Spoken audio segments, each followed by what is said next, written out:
بسم اللہ الرحمن الرحیم۔ السلام علیکم ناظرین، ہمارے چینل میں خوش آمدید۔ ناظرین، اس ویڈیو میں ہم دنیا کی موجودہ صورتحال اور اس کے تناظر میں امام مہدی کے ظہور کے حوالے سے ہونے والی ساری باتوں کا احاطہ کریں گے۔ تاہم اس احاطے میں امام مہدی کے حوالے سے ان بنیادی باتوں پر گفتگو نہیں ہوگی جو آپ میں سے بہت سے لوگ پہلے سے جانتے ہیں، بلکہ دور حاضر کے حوالے سے ان کے ظہور کے امکانات پر اس ویڈیو میں بات چیت کی جائے گی۔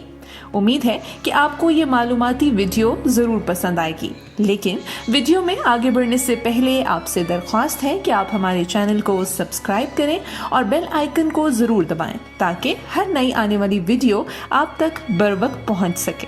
ناظرین، امام مہدی کے حوالے سے امت مسلمہ میں یہ اتفاق ہے کہ آل رسول صلی اللہ علیہ وآلہ وسلم سے ایک شخص ایسا ضرور آئے گا جو دنیا کو ایک بار پھر عدل و انصاف سے بھر دے گا۔ یہی وجہ ہے کہ جب بھی ظلم و زیادتی حد سے بڑھی تو فطری طور پر لوگوں نے امام مہدی کے ظہور کے حوالے سے امیدیں باندھ لیں۔ امام مہدی کا ظہور بھی قیامت کی نشانیوں میں سے ایک نشانی ہے۔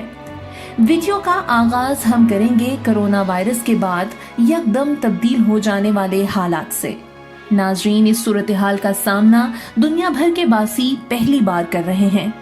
وبائیں پہلے بھی پھوٹتی تھیں اور تباہی بھی مچاتی تھیں، لیکن آمد و رفت کے برق رفتار وسائل نہ ہونے کے باعث یہ وبائیں ایک مخصوص علاقے تک ہی رہتی تھیں اور پھر دم توڑ دیتی تھیں۔ لیکن کرونا وائرس 2020 کی وبا ہے۔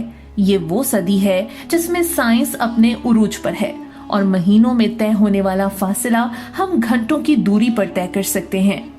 یہ وائرس اگر 70 سے 80 سال پہلے چین کے شہر ووہان میں پھیلتا تو یقینی طور پر وہیں محدود رہتا، کیونکہ اس وقت تک آمد و رفت کے تیز ترین ذرائع موجود نہ تھے۔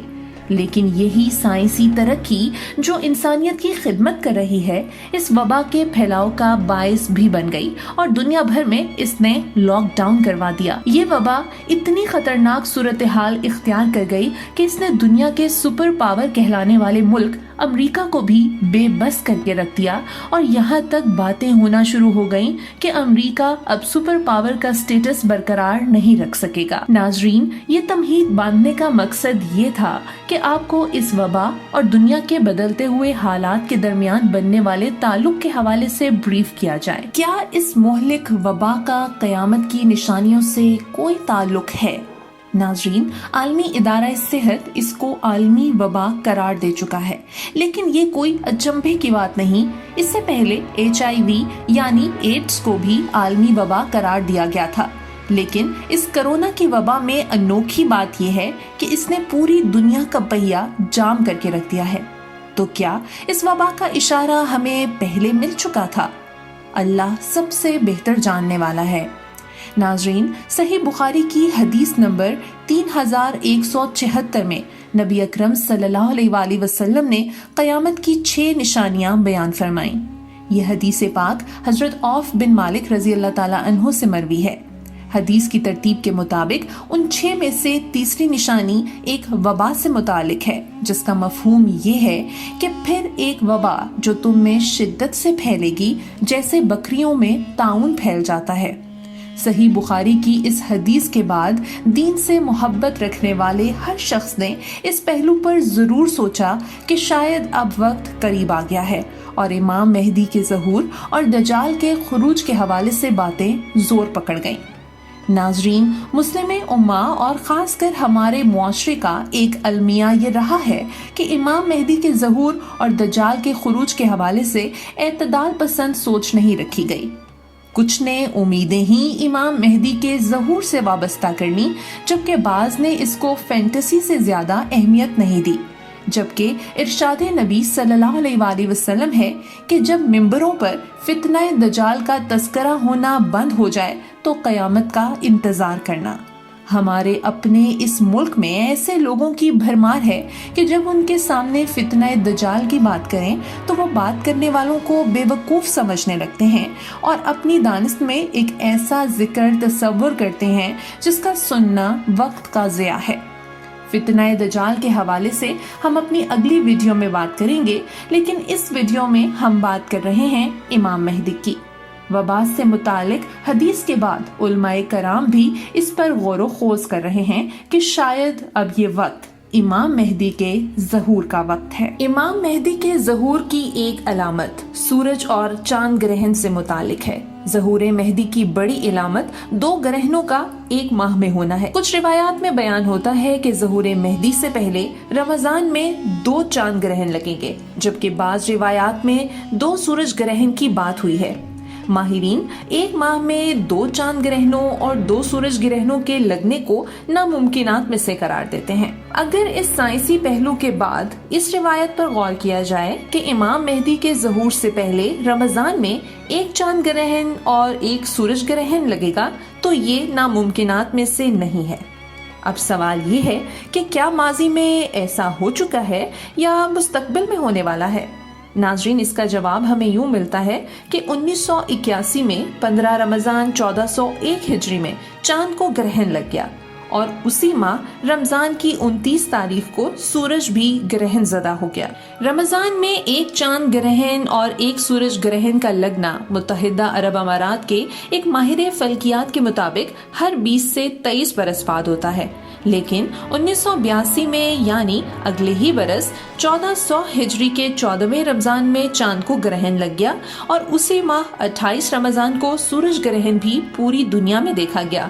اگر متحدہ عرب کے فلکیات کے اس دعوے کو دیکھا جائے کہ رمضان میں چاند اور سورج گرہن 20 سے 23 برس کے بعد لگتے ہیں تو 1982 میں لگنے والا گرہن سائنس سے ہٹ کر خدائی مظہر ہی قرار دیا جا سکتا ہے۔ اور پھر اگر بات خدائی مظہر کی ہے تو رمضان میں 2 سورج گرہن یا 2 چاند گرہن کا لگنا بھی کوئی حیران کن امر نہیں ہونا چاہیے، لیکن اسی روایت کو اگر دیکھا جائے کہ رمضان میں 1 چاند گرہن اور 1 سورج گرہن لگے گا تو یہ 1981 اور 1982 میں 2 بار ہو چکا ہے اور یہ پھر تیسری بار بھی ہوا۔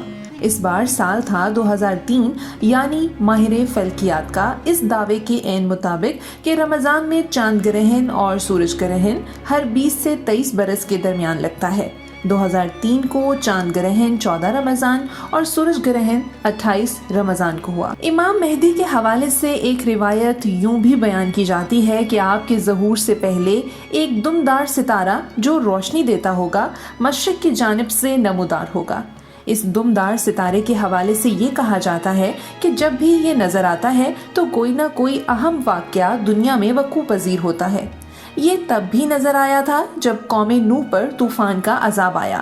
یہ تب بھی ظاہر ہوا جب حضرت ابراہیم علیہ السلام کو آگ میں ڈالا گیا، اور یہ تب بھی مشاہدے میں آیا جب فرعون اپنے لشکر سمیت غرق ہو رہا تھا۔ یہ دمدار ستارہ ہر 74 سے 80 سال کے عرصے میں ایک بار نظر آتا ہے۔ یہ آخری بار 1986 میں نظر آیا اور اب اس کے دوبارہ ظاہر ہونے کا سال 2061 بنتا ہے۔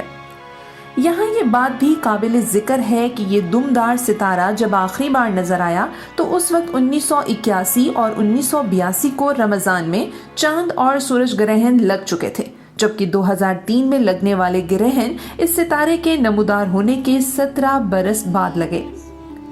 ناظرین کرام، ان واقعات کے مشاہدے کے بعد انسانی ذہن میں چند سوالات جنم لیتے ہیں، جیسا کہ کیا رمضان المبارک میں چاند اور سورج گرہن جس برس لگیں گے آیا اسی برس امام مہدی کا ظہور ہوگا یا اس برس آپ کی پیدائش ہوگی، یا پھر ان گرہنوں کو اس علامت کے طور پر لگایا گیا یا لگایا جائے گا کہ اب امام مہدی کی پیدائش باظہور قریب ہے۔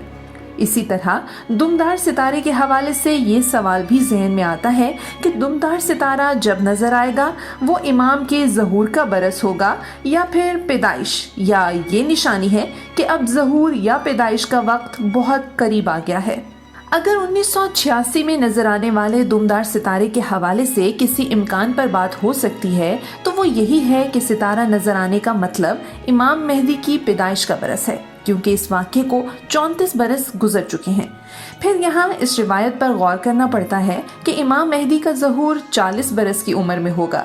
اگر دمدار ستارے اور ظہور کے وقت عمر والی روایات کے مطابق بات کریں تو 1986 کو نظر آنے والے دمدار ستارے کو ابھی 34 برس گزرے ہیں، یعنی اگر امام مہدی کی پیدائش 1986 میں ہوئی تو وہ اس وقت 34 برس کے ہیں۔